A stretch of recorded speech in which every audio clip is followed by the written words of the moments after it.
नमस्कार, स्वागत है आप सभी का इंडिया न्यूज उत्तर प्रदेश उत्तराखंड पर और मैं हूं आपके साथ आयुष शतरांश।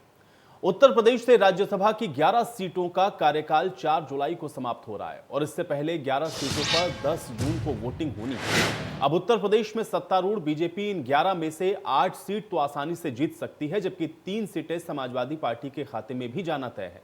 अब राज्यसभा चुनाव के लिए उम्मीदवारों के नाम पर सपा पार्टी में मंथन का दौर भी चल रहा है। मौजूदा संख्या बल को अगर हम देखें तो इसके हिसाब से सपा 3 सदस्यों को राज्यसभा भेज सकती है। ऐसे में पार्टी कुछ चेहरों पर भी अभी मंथन कर रही है। इसमें खबरों की माने तो जो 3 नाम इसमें सबसे आगे चल रहे हैं उसमें सलीम शेरवानी, आलोक रंजन और कपिल सिब्बल का नाम बताया जा रहा है। आलोक रंजन उत्तर प्रदेश के पूर्व चीफ सेक्रेटरी रहे हैं और अखिलेश के काफी करीबी माने जाते हैं। वहीं कपिल सिब्बल कांग्रेस के बड़े नेता हैं और फिलहाल उन्होंने आजम खान का केस भी लड़ा है। लेकिन समाजवादी पार्टी के लिए मुश्किल यह है कि राज्यसभा जाने के लिए 30 से अधिक दावेदार बताए जा रहे हैं। इनमें से करीब 12 नाम तो ऐसे हैं जो पार्टी के वरिष्ठ नेता हैं। अखिलेश यादव या मुलायम सिंह यादव के करीबी नेताओं में भी ये शुमार है। अब आजम खान की नाराजगी की अटकलों के बीच में उनके परिवार या किसी करीबी मुस्लिम नेता को भी राज्यसभा भेजकर पार्टी पॉजिटिव संदेश देने की कोशिश कर सकती है। तो भले ही इस राज्यसभा चुनाव में समाजवादी पार्टी के लिए 3 सीटें हों, लेकिन ये चुनाव में अखिलेश यादव के नेतृत्व की एक बार फिर से परीक्षा होनी है, क्योंकि कुछ विधायक पार्टी से नाराज हैं और जिसे साथ रखना अखिलेश यादव के लिए एक बड़ी चुनौती है। अब राज्यसभा जाने वाले नेताओं को मनाना भी बड़ी चुनौती होगी। वहीं शिवपाल और आजम खान की नाराजगी भी सपा के लिए बड़ा सरदर्द है। लेकिन कपिल सिब्बल को राज्यसभा भेजकर अखिलेश यादव एक तीर से 2 निशाने भी लगा सकते हैं। अगर सपा की मदद से सिब्बल राज्यसभा चले जाते हैं तो आजम की नाराजगी भी दूर हो जाएगी, क्योंकि कपिल सिब्बल ने आजम खान का केस लड़ा है और कहा तो यह भी जा रहा है कि कपिल सिब्बल के साथ इनको अपने साथ लाकर अखिलेश की कोशिश 2024 के चुनाव में फिर से कांग्रेस से हाथ मिलाने की भी हो सकती है।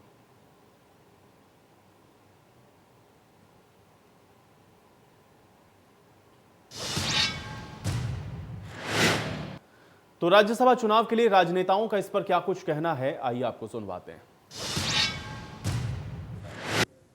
देखिए, जल्दी ही हमारे यहाँ एक लोकतांत्रिक पद्धति है, जल्दी ही प्रत्याशियों की सूची घोषित होगी। राज्य से पैनल बन के दिल्ली सेंट्रल को जाता है और केंद्रीय चुनाव समिति नामों पर विचार करती है और हमारे यहाँ कार्यकर्ता आधारित विचार होता है और केंद्रीय चुनाव समिति जिन नामों पर फैसला शीर्ष नेतृत्व की सहमति से लेगा, निश्चित रूप से उनके नामांकन के बाद उनकी विजय से शुरू निश्चित होगी। देखिए, आरएलडी और समाजवादी गठबंधन से चुनाव हम लड़े हैं और लड़ते रहेंगे। राज्यसभा में 1 सीट आरएलडी लड़ेगी और बाकी निर्णय सारा का सारा अखिलेश जी लेंगे। पार्टी को लगभग 3 सीटें तो कंफर्म हैं, इसमें कोई डाउट नहीं है गठबंधन के हमारे। और जहाँ तक रहा सवाल हमारी पार्टी का, अभी भी हम गठबंधन में हैं और आगे भी रहेंगे गठबंधन में, इसमें कोई शक नहीं है। तो आइए अब आपको ग्राफिक के जरिए भी समझा देते हैं। यूपी के कोटे से राज्यसभा में कुल 31 सांसद हैं और ये ग्राफिक के जरिए आप समझ लीजिए, चूंकि राज्यसभा का ये समीकरण समझेंगे तब आपको समझ में आएगा कि राज्यसभा का ये चुनाव क्यों दिलचस्प है। 11 सदस्यों का कार्यकाल इसमें आप देख रहे हैं कि 4 जुलाई को समाप्त हो जाएगा और उससे पहले ही इसलिए राज्यसभा के लिए जो सदस्य हैं उनका चुनाव होना है। अब नामांकन की कवायद शुरू हो चुकी है, जो कि हमने आपको पहले भी बताया कि किस तरह से इन 11 सीटों को लेकर के ये जो पूरा इस समय समीकरण है वो राजनीतिक पार्टियों के द्वारा बिठाया जा रहा है। अब चुनाव में बीजेपी को 8 सीटें मिलना तय है। वो तय इसलिए है चूंकि आप बहुमत के हिसाब से भी देखेंगे तो उत्तर प्रदेश के अंदर मौजूदा वक्त में भारतीय जनता पार्टी के पास में सबसे ज्यादा विधायक हैं और ऐसे में ये तय माना जा रहा है कि 8 सीटें भारतीय जनता पार्टी को मिलेंगे। सपा को 3 सीटें मिलना तय माना जा रहा है। लेकिन अब ये जो 3 सीटें हैं इसको लेकर के भी पेच इसलिए है क्योंकि नाराज विधायकों को साथ रखना समाजवादी पार्टी के लिए एक बड़ी चुनौती है और अखिलेश के नेतृत्व की ये बड़ी परीक्षा है, क्योंकि राज्यसभा जाने वाले नेताओं को मनाना एक बड़ी चुनौती अभी एक लीडर के तौर पर अखिलेश यादव के सामने रहने वाली है। राज्यसभा जाने वाले नेताओं को कैसे मनाएंगे अखिलेश यादव, ये इसलिए भी बड़ा हो जाता है क्योंकि शिवपाल और आजम खान की नाराजगी सपा के लिए इस समय मुसीबत का सबब बनी हुई है। इसके अलावा सवाल यह भी है कि शिवपाल और आजम खान की अनदेखी करने के जो आरोप लग रहे हैं उससे निपटेंगे कैसे समाजवादी पार्टी, ये भी बड़ा सवाल है। और जिनको भेजेंगे, जिनको नहीं भेजेंगे, उनकी नाराज़गी को कैसे मैनेज करेंगे, ये भी सवाल उतना ही महत्वपूर्ण है। तो कुल मिलाकर के 11 राज्यसभा सीटों को लेकर के नामांकन की प्रक्रिया शुरू हो चुकी है। एक नाम इसमें जो सबसे दिलचस्प है, जिसका जिक्र हम लोगों ने शुरुआत में ही किया, कि कपिल सिब्बल को भी भेज सकती है समाजवादी पार्टी राज्यसभा में, और ऐसे में एक तीर से दो निशाने भी हो सकते हैं, क्योंकि कपिल सिब्बल आप देख रहे हैं कि उन्होंने अभी आजम खान का केस लड़ा, और आजम खान जब बाहर आए तो उन्होंने इसको लेकर के भी जो बयान है वो स्पष्ट तौर पर दिया कि कपिल सिब्बल ने उनकी मदद की है, और इसके अलावा उन्होंने ये भी कहा था कि उनको न्यायपालिका से ही प्रोटेक्शन मिला है। तो अब वहाँ पर अगर कपिल सिब्बल को समाजवादी पार्टी भेज रही है तो आजम खान की भी कुछ नाराज़गी कम हो सकती है। वोटों का गणित समझ लीजिए, 273 सीटें हैं, और इसलिए बीजेपी को 8 सीटों को जीतने में कोई दिक्कत नहीं है। सपा के पास 125 विधायक हैं, और इसलिए इस आधार पर उसे 3 सीट जीतने में कोई दिक्कत नहीं होने वाली है। लेकिन 3 सीटों के जो दावेदार हैं उनको सिलेक्ट कर पाना और दूसरों को मना पाना, या नाराज़गी की जो बातें रही हैं उनको कैसे मैनेज करेगी समाजवादी पार्टी, यही सबसे अहम रहेगा। और इसलिए इस बार राज्यसभा चुनाव के अंदर जो चुनाव का जो पूरा समीकरण है वो क्या रहेगा, ये बहुत महत्वपूर्ण रहेगा। और इसलिए बीजेपी अपने दम पर 8 सीटें आप देख रहे हैं, क्योंकि यहाँ पर भारतीय जनता पार्टी के पास विधायकों की संख्या सबसे ज़्यादा है, और इसलिए कोई दिक्कत अभी भारतीय जनता पार्टी के सामने यहाँ पर नहीं है।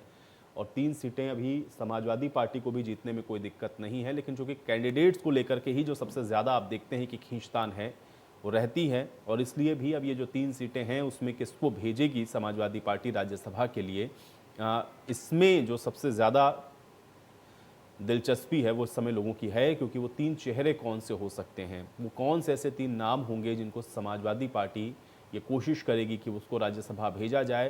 क्योंकि ये 3 बिल्कुल तय हैं, क्योंकि समाजवादी पार्टी के पास भी अभी जो मौजूदा विधायक हैं उसके आधार पर 3 लोगों को समाजवादी पार्टी बड़े आराम से राज्यसभा भेज सकती है। और इसलिए अब समाजवादी पार्टी के अंदर इसको लेकर के कवायद शुरू हो चुकी है, चर्चाएं इसको लेकर के हो रही हैं। लेकिन होगा कैसे, ये सवाल सिर्फ यहीं पर आकर के अटका हुआ है कि वो 3 नाम कौन से होंगे और कितनी तैयारी है समाजवादी पार्टी की। और अखिलेश यादव के लिए एक और आप कह सकते हैं कि परीक्षा इसलिए भी है क्योंकि अभी 22 के विधानसभा चुनाव में जिस तरह से उन्होंने सहयोगी दलों को अपने साथ में लेकर के चलने की कोशिश की, सहयोगी दलों के साथ जो उन्होंने रणनीति बनाई उससे उनको सफलता मिली। लेकिन अभी आप ओम प्रकाश राजभर को भी आप देख रहे हैं, केशव देव मौर्य को भी आप देख रहे हैं। तो छोटे दल जो हैं, जो कि साथ रहे समाजवादी पार्टी के, या फिर जयंत चौधरी आरएलडी को अगर आप देखें तो फिर वहाँ से भी एक एक सीट की डिमांड हो रही है। और अब सवाल यह है कि सहयोगियों को साथ रखते हुए समाजवादी पार्टी कैसे जो तारतम्य है, जो सामंजस्य है, वो सभी अपने सहयोगियों के साथ बिठा पाएगी। ये भी एक बहुत अहम विषय है, क्योंकि ओम प्रकाश राजभर भी चाहते हैं कि एक सीट उनको मिले, जयंत चौधरी भी यही चाह रहे हैं कि उनको भी एक सीट मिल जाए, केशव देव मौर्य की तरफ से भी कुछ इसी तरह की डिमांड थी। और समाजवादी पार्टी चूँकि खुद सबसे गठबंधन के अंदर सबसे बड़ी पार्टी है, तो इसलिए वो भी ये चाहेगी कि कम से कम एक कैंडिडेट तो उनका भी राज्यसभा पहुंचे। लेकिन अब ये चेहरे कौन से होंगे, कैसे होगा, ये बहुत अहम रहेगा। और इसके अलावा जो लगातार जिसकी चर्चा हम लोगों ने विगत कई दिनों से की है, जो कि नाराज़गी आपने देखा है कि अक्सर होती है इस तरह के पार्टियों के अंदर, जब आप गठबंधन के साथ चुनाव लड़ते हैं और चुनाव में अगर जीत ना मिले तो फिर अन्य दलों की भी जो नाराज़गियां हैं वो गाहे बगाहे खुलकर सामने आती हैं। लेकिन यहाँ दिक्कत यह है कि आजम खान भी अभी फ़िलहाल नाराज़ बताए जा रहे हैं समाजवादी पार्टी से, तो इसलिए उस मोर्चे पर भी अखिलेश यादव को अभी चुनौती मिल रही है। तो कैसे मनाएंगे अखिलेश यादव, कैसे इन सभी को साथ लाएंगे अखिलेश यादव, और कैसे आगे बढ़ेंगे अखिलेश यादव, और कैसे इस बार का ये जो राज्यसभा का जो चुनाव है वो रहेगा, आज हम इस पर चर्चा करेंगे। और सभी मेहमान मेरे साथ जुड़ गए हैं, पहले उनका परिचय आपके साथ करवा देते हैं, उसके बाद चर्चा की शुरुआत करते हैं। प्रेम कुमार जी हमारे साथ जुड़ रहे हैं, वरिष्ठ पत्रकार हैं। प्रेम कुमार जी, स्वागत है आपका इस चर्चा में। कृष्ण मोहन पांडे जी हमारे साथ जुड़े हुए हैं, प्रवक्ता हैं भारतीय जनता पार्टी के। कृष्ण मोहन पांडे जी, आपका भी स्वागत। और फखरुल हसन चांद जी हमारे साथ जुड़े हुए हैं, प्रवक्ता हैं समाजवादी पार्टी के। फखरुल हसन चांद जी, आपका भी स्वागत है। कृष्ण मोहन पांडे जी, सबसे पहले आपसे ही शुरुआत करेंगे। इस बार का ये जो राज्यसभा का चुनाव है उसमें किस तरह से आप लोग अपनी तैयारियों को आंक रहे हैं और कितना आश्वस्त हैं आप लोग? आपका पहला रिएक्शन मैं इसके ऊपर चाहूंगा। देखिए, भारतीय जनता पार्टी एक संवैधानिक और एक लोकतांत्रिक पार्टी है।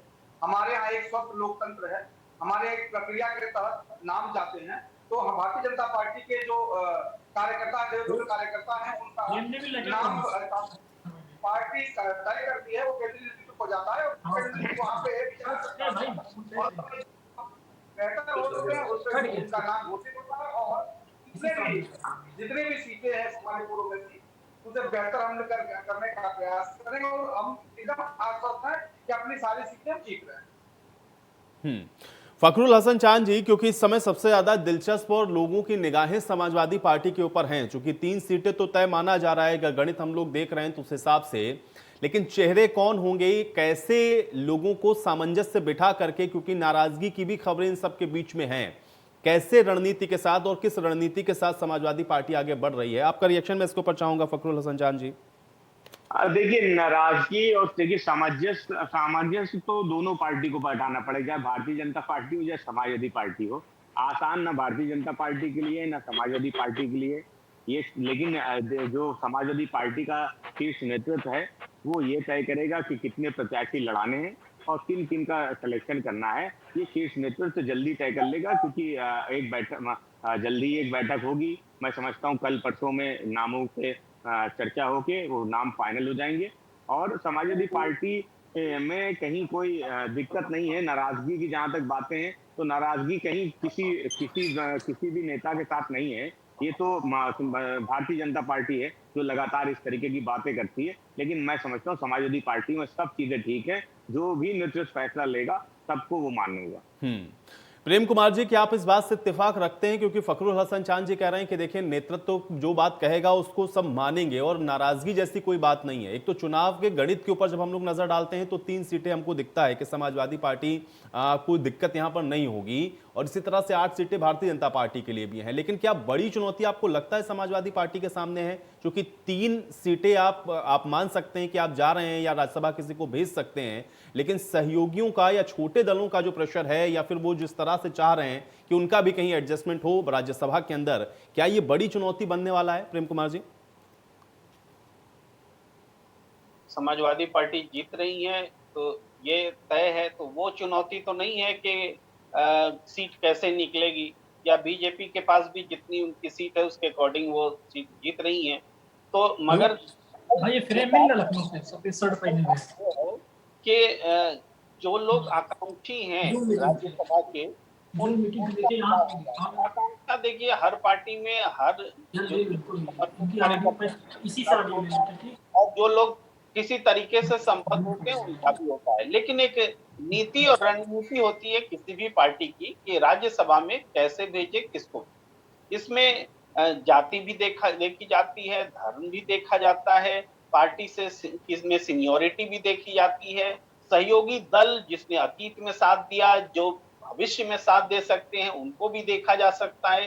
राष्ट्रीय परिप्रेक्ष्य में अगर अपनी पार्टी को कहीं खड़ा करना है और कोई दोस्त बनाना है तो वो भी देखा जाता है।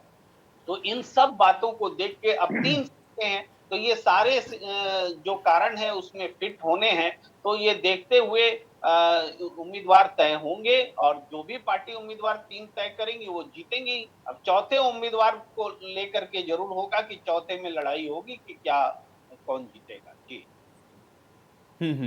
लेकिन यहां पर क्या चौथे उम्मीदवार को लेकर के ही आपको लग रहा है कि एक सबसे बड़ी जो परीक्षा है वो कहीं अखिलेश यादव की होने वाली है, और इसके अलावा जो सहयोगी हैं उनके साथ सामंजस्य कैसे बिठाएंगे? क्योंकि अभी हम लोग ओम प्रकाश राजभर के बयानों को भी सुन रहे हैं लगातार, आजम खान को भी हम लोग लगातार देख रहे हैं, जब से वो जेल से बाहर आए हैं उनके भी स्टेटमेंट आप देख रहे हैं किस तरह के हैं। तो ये जो सारी स्थितियां इस समय हैं समाजवादी पार्टी की या उनके सहयोगी घटक दलों के साथ में, क्या ये बड़ा चैलेंज है अभी समाजवादी पार्टी के लिए और उसको कैसे मैनेज किया जाएगा? क्या आपको लग रहा है कि यही एक बहुत बड़ा कम से कम अभी विषय बनने वाला है समाजवादी पार्टी के लिए और इसलिए अखिलेश यादव के ऊपर अभी सबकी निगाहें लगी हुई हैं? देखिए, एक बात साफ है कि समाजवादी पार्टी में अखिलेश यादव जी को चुनौती देने वाला कोई नहीं है। तो अखिलेश यादव जी जो भी फैसला करेंगे वही रणनीतिक रूप से भी सही माना जाएगा। और इस हिसाब से चूंकि मान लीजिए कि ओम प्रकाश राजभर भी चाहते हैं कि राज्यसभा में चले जाएं, जयंत सिंह भी चाहते हैं कि चले जाएं, सहयोगी गठबंधन और दूसरे जो दल हैं छोटे छोटे दल उनके नेता भी चाहते हैं कि वो चले जाएं। अब सब तो जा नहीं सकते। अब एक राज्यसभा सीट के लिए जितने विधायक की जरूरत होती है, उनमें से सहयोगी दल में किन्हीं के पास नहीं है कि अपनी कुबत पे जा सके। अगर थोड़ा बहुत सहयोग की जरूरत होती तो जरूर समाजवादी पार्टी देती। फिर भी जयंत सिंह जैसे उम्मीदवार इसलिए सीरियस हैं, हो सकते हैं क्योंकि अतीत में भी ऐसा रहा है कि इनका गठबंधन और भविष्य में भी रह सकता है। फिर भी इसमें रणनीतिक रूप से ये कितना सही होगा, जयंत जी को लोकसभा में लड़ाया जाना चाहिए कि राज्यसभा भेजाना चाहिए, इस पर दोनों मिलकर के बातचीत करेंगे। ये बहुत सारे फैक्टर्स है, इसमें हार और जीत और खुशी और नाखुशी देखने की बहुत ज्यादा आवश्यकता नहीं है जी।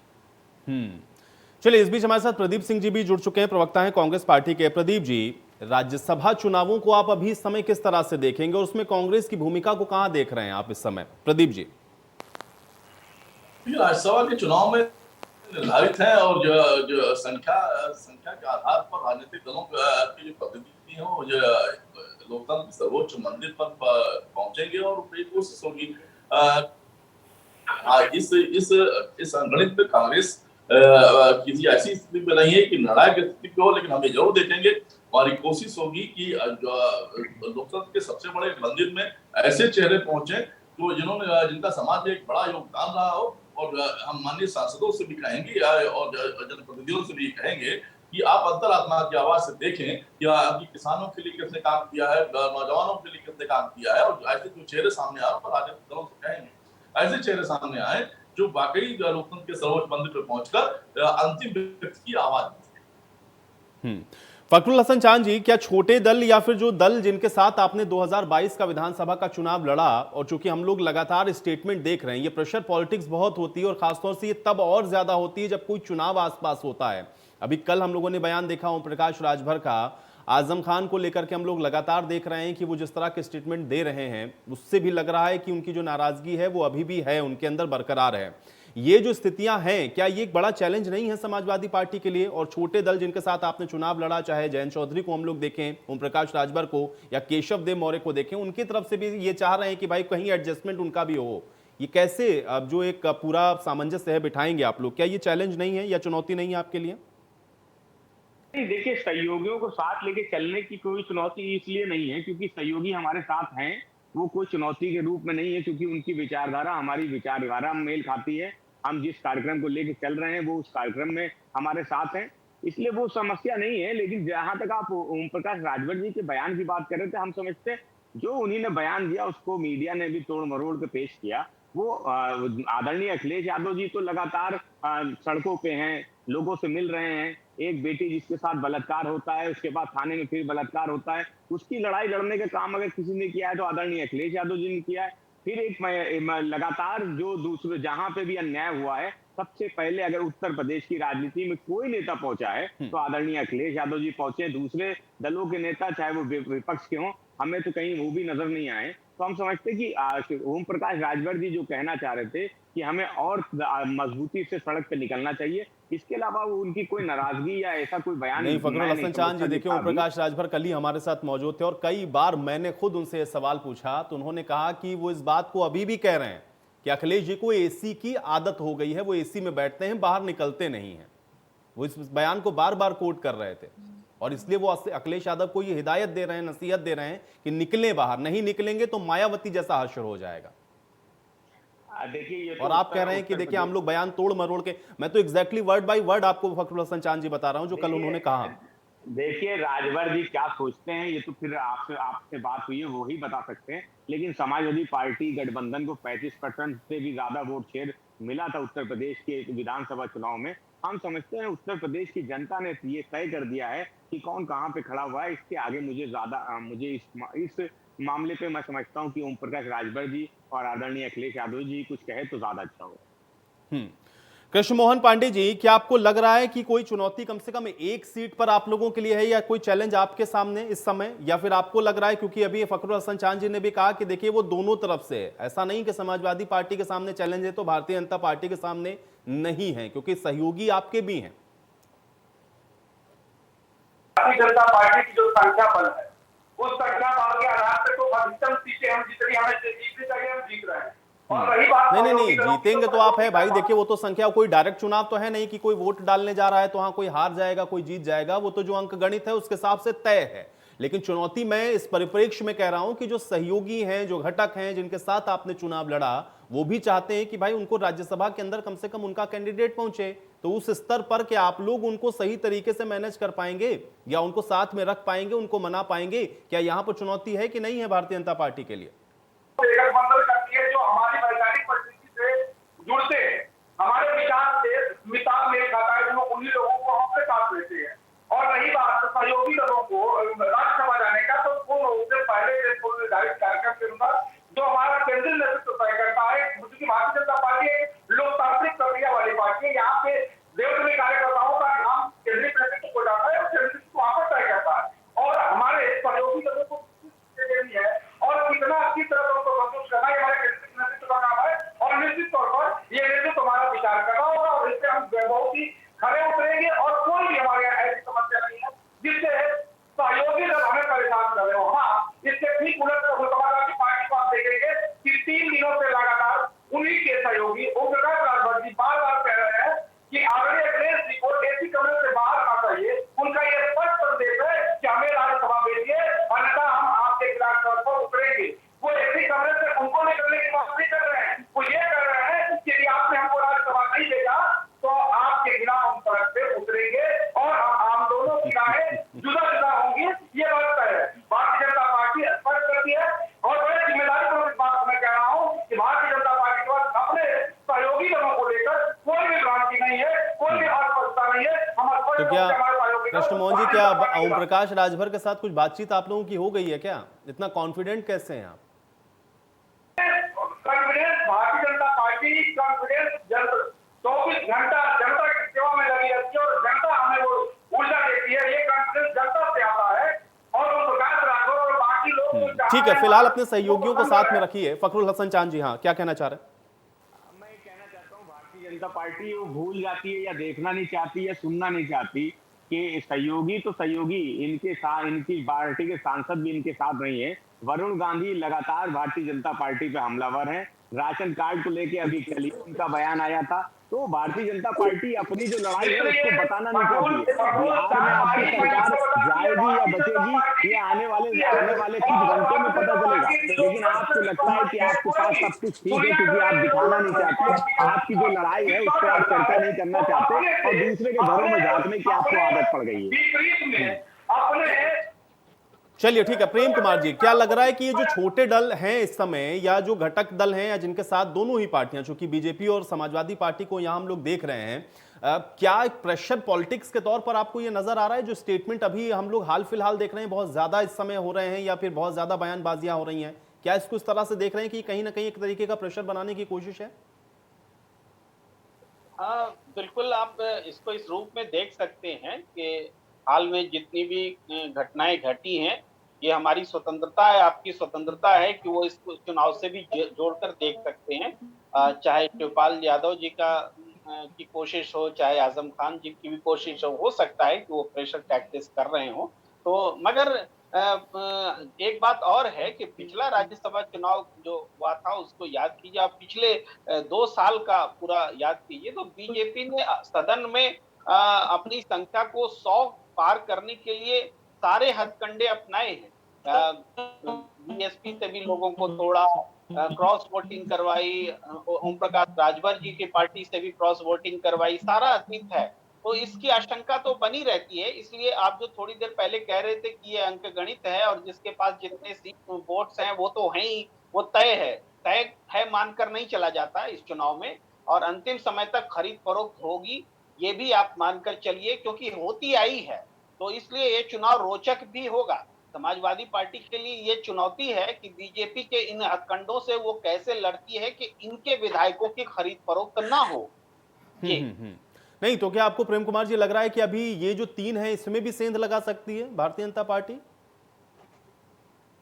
जब खरीद फरोख्त होता है तो निश्चित रूप से हो सकता है और इसी तरीके से हुआ है, पहले भी हुआ है। उदाहरणों के मैं आपको हवाई बात बोल रहा हूँ।